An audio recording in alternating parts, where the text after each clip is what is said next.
Drone just hit near a nuclear plant in Dubai, and the world is panicking again. Oil prices jumping, markets shaking, your portfolio suddenly looking risky. While Dubai and global investors feel the heat, something interesting is happening quietly. Smart money is starting to rotate towards India. Why? Because we are building hard defense, infrastructure, manufacturing, tech, and this Middle East tension is only making our defense and energy sectors stronger. Look and study the companies like IdeaForge, HAL, BEL, Paras Defense, Zen Technologies. They are sitting on huge order books and government push. Higher oil also helps companies like L&T and ONGC. You know what to do here. And gold? It's doing what it always does in chaos, protecting wealth.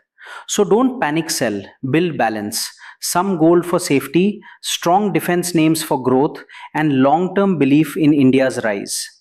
Gold or defense stocks? Which one? Comment below.